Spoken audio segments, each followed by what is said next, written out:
advice I have for somebody coming up is just find something that you enjoy. You don't necessarily have to be good at it, but enjoy it. If you enjoy what you're doing, it's not work. You know, it's just a hobby that you're getting paid for. What's good? What's going on? How you doing? I'm alright. How you doing? Out here in LA, trying to get some stuff done. Loving it. Loving every second of it. Okay. Definitely. Right. How long you here for? How long you been here?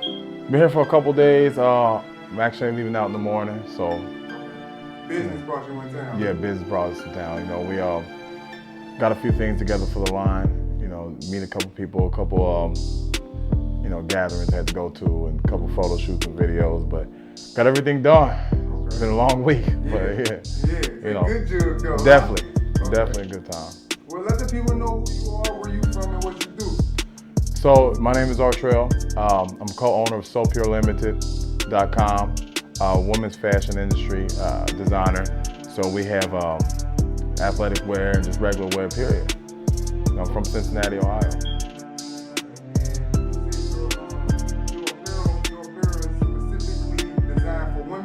Yes, we do women's apparel. So, you know, extra small through 10X if they need it. So for all women, you know, yeah. 10X. Yeah, for all women. Okay. So what made you want to be a fashion designer? Truthfully, I've always been into fashion. I never thought I'd be in the fashion industry. You know, my partner actually brought me into it as an idea that he had. I was more or less looking to work for myself, be financially independent, you know, and do something I was happy with. It just so happened he presented me with that opportunity. I'm happy with it. I like it. And, you know, we started to roll with it. So, you know, it wasn't so much as the fashion. It just so happened I do like fashion, something I'm good at. You know, and I seen the opportunity and jumped on it. So you say you always been into fashion. What kind of was holding you back from actually taking that full leap and being, you know, full-fledged into fashion? What was holding you back? Well, you know, I never thought about getting into fashion. Well, you know, I had dabbled in it one time, you know, but it was never something I went full speed with. You know, when my partner presented me with the opportunity, he had a few things laid out, and really I just capitalized on it. So, you know, once that really clicked, then we start going full speed ahead on it. You know, and little ideas that, you know, we collaborated on, just one thing led to another, and here we are. Okay.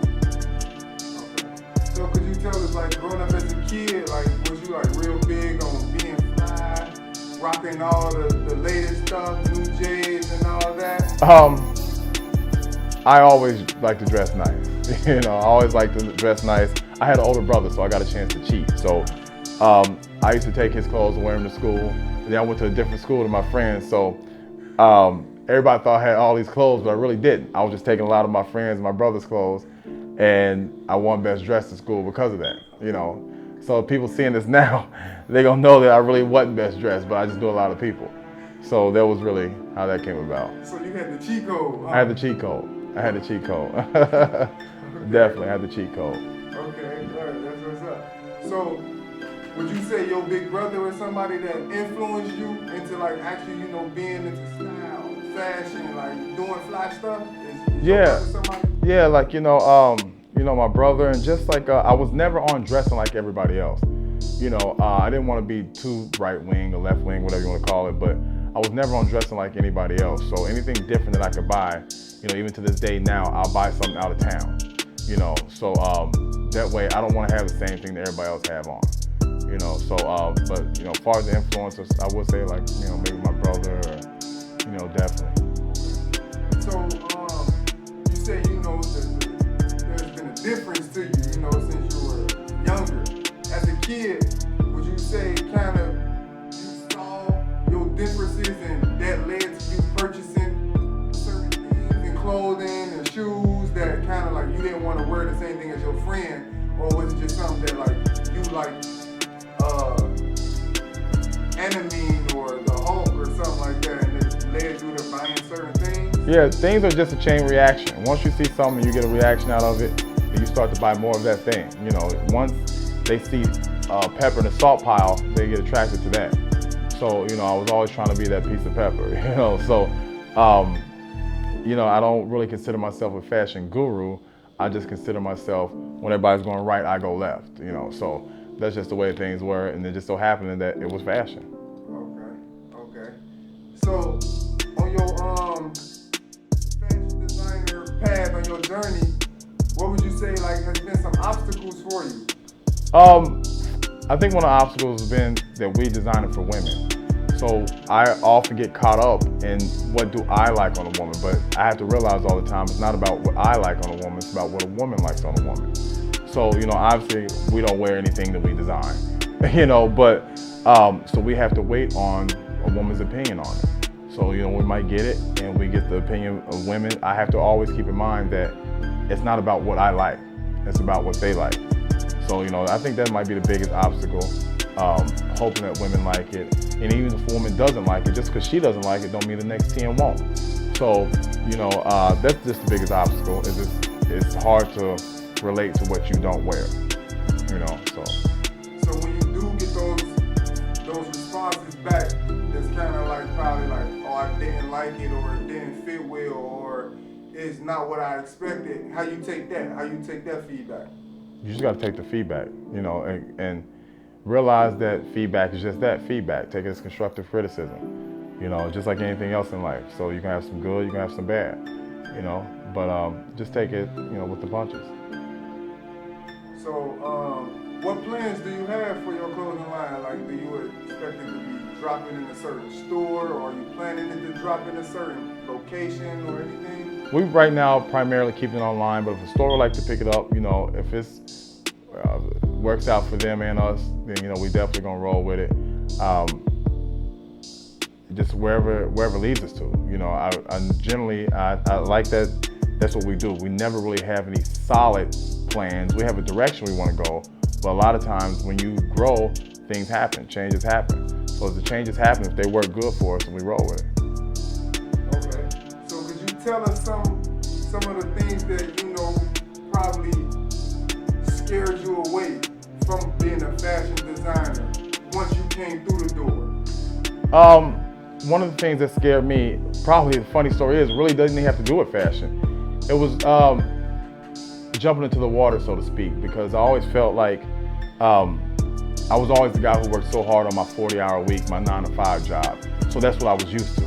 But I had to step back and say, how I'm gonna put in 40 hours for this company, but not put in 40 hours for myself. So I think, and that would be my advice to anybody, don't put in the work don't neglect yourself. Don't give everybody else your attention, but not give yourself the attention. So that was the biggest, and still is, the biggest, scariest thing to me, is that leaving my 9-to-5 and so, fending for myself. So that's the biggest obstacle. So as an entrepreneur, do you think that has to be your first hurdle to get over? Or do you think that will always be like a barrier or something that's always there, kind of like being full-fledged into your craft? Like, do you think that'll always kind of hinder you? Or you think you'll get past that and just give it everything? Like, I'm gonna quit my job and I'm just full-fledged in it. I don't suggest quitting your job, but I definitely believe you have to be all in. You're gonna have fear. You're gonna have fear. Even when you're successful, you're gonna have fear. It's just part of the territory. You just have to believe in it. When somebody else don't believe, you have to. And that's why it's important that you have a partner that believes the same thing. One of our biggest sayings is, we don't expect anybody to see our vision like we see it. So, we have to be full-fledged in it. And if we believe it, then we push forward, Okay, so in LA, what brought you here? So we had an event to go to, with some people. We had a photo shoot with you, photo shoot photography, which is great, by the way. Y'all will see that soon.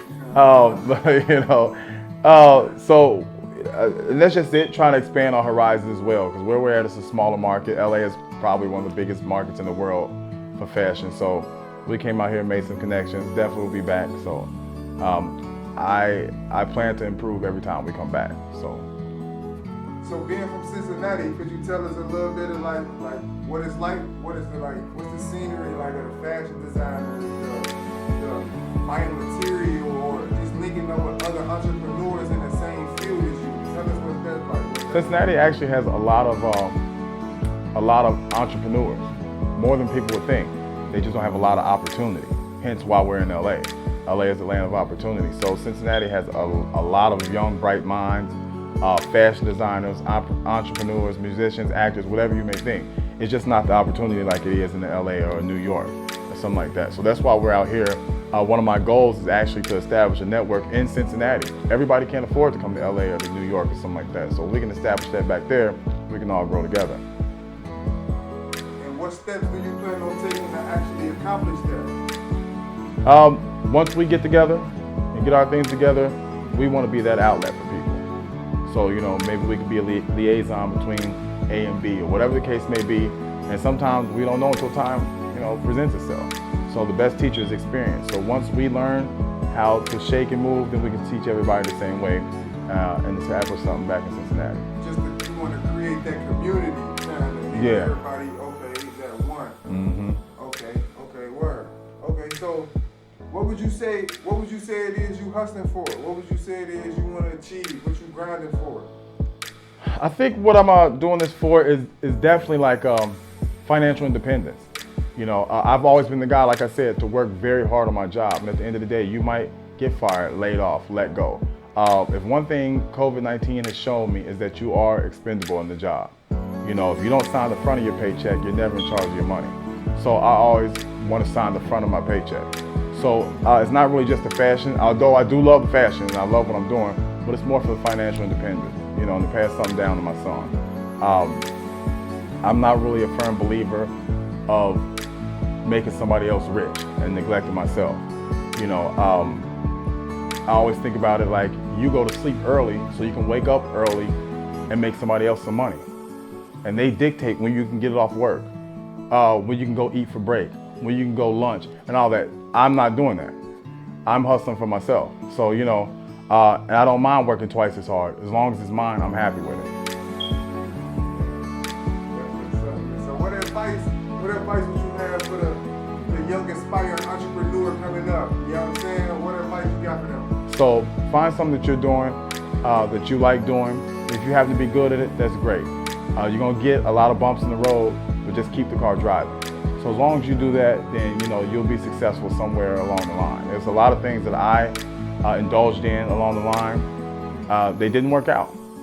Just keep in mind that you only need one thing to work out, not 100 of them. So if you find that one thing that you enjoy and you're good at, then you go with it. So give us one person that you would say, inspires you, like motivates you the most. Like, I don't really have one person that motivates me the most. I will say what motivates me the most is the circle that I'm in. So everybody is trying to do something different, which is good. Everybody's trying to be independent. So they say, if you want to see where you're going to be in 5 years, look at the people around you. And the people around me are doing different things. So everybody's an entrepreneur. And once you all link up together, I sort of think of it like Voltron. Voltron is terrible by themselves, but once they all linked up together, they were the unstoppable animal. So if I could be one of those unstoppable animal, one of those pieces in that unstoppable animal, then we're good to go. So I don't really have one person that inspired me. I say it's the group of people that I'm around. Man, it was a pleasure talking to you, man. Hopefully we can get you back over here soon, man, and chop it up again. All right, thank you. I appreciate it. My name is Artrell from Cincinnati, Ohio. I'm an entrepreneur, and this is what I'm hustling for.